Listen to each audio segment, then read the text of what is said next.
Hello friends, नमस्कार दोस्तों। मैं डॉक्टर नेहा जैन मेरे चैनल समाधान कॉस्मेटिक केयर में आपका स्वागत करती हूँ।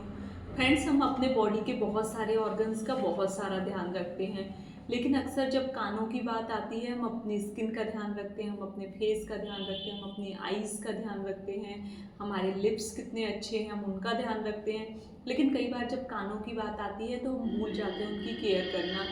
अगर हम कानों की सही ढंग से केयर नहीं करेंगे तो हमें सुनने में प्रॉब्लम हो सकती है, कानों में स्वेलिंग हो सकती है, ईचिंग हो सकती है, इन्फेक्शन होने के चांसेस हो सकते हैं या हमारे पर्दे में भी छेद हो सकता है। तो फ्रेंड्स, कई बार कानों में इंजरीज हो सकती हैं। ये इंजरी कैसे होती है? तो कई बार बहुत सारे लोग होते हैं जो ईयरबड डीप डालते रहते हैं या फिर कानों में रुई डालते हैं, इनसे भी चोट लग सकती है।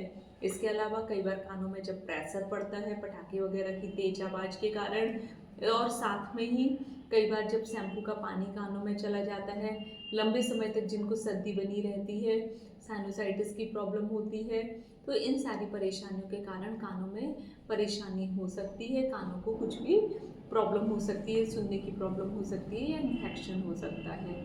इसके साथ साथ में कई बार बैग्स को निकलवाने के चक्कर में भी लोग कानों के पर्दे में छेद करवा लेते हैं। कई बार क्या होता है, हल्का फुल्का बैग्स बिल्कुल भी नुकसानदायक नहीं होता है, ज़्यादा हो तब उसे ट्रेंड डॉक्टर के पास जाकर ही निकलवाना चाहिए। लेकिन कई बार लोग लेमैन की तरह खुद निकालते हैं या किसी और से निकलवाने की कोशिश करते हैं जो नॉर्मल अनट्रेंड पर्सन होता है, तो परफोरेशन होने के चांसेस होते हैं या मेम्ब्रेन में होल होने के चांसेस होते हैं।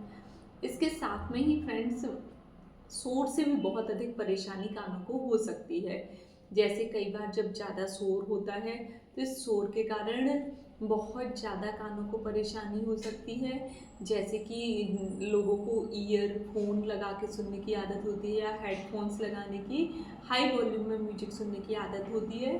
तो इस आदत के कारण उनके कानों में एक कान भी एक पर्टिकुलर नॉइज़ तक, है ना, पर्टिकुलर ध्वनि को ही सुन सकते हैं। अगर उससे ज़्यादा तेज ध्वनि होती है, जैसे ब्लास्ट की आवाज़ है या फिर पटाखे की, बहुत तेज पटाखे के फूटने की आवाज़ होती है, तो उसके कारण भी कई बार टिम्पैनिक मेम्ब्रेन में परफोरेशन हो सकता है, पर्दे में छेद हो सकता है। तो फ्रेंड्स, आप इन सब कारणों से अपने कानों को बचाएं। आपके कान, ऐसा नहीं है कि केवल बुजुर्गों को ही सुनने की परेशानी होती है, एज के साथ होने वाली प्रॉब्लम होती है। आजकल ये यंग एज में भी बहुत ज़्यादा देखने को मिल रही है। कारण ये है कि हम अपने कानों को ध्यान ही नहीं देते हैं। तो फ्रेंड्स, ऐसा नहीं है। आपको ये वीडियो कैसा लगा ज़रूर मुझे बताइए कमेंट सेक्शन में लिख के। और ऐसा नहीं है, मैं केवल स्किन से रिलेटेड ही पेशेंट्स को देखती हूँ या उनसे रिलेटेड प्रॉब्लम्स को ही देखती हूँ।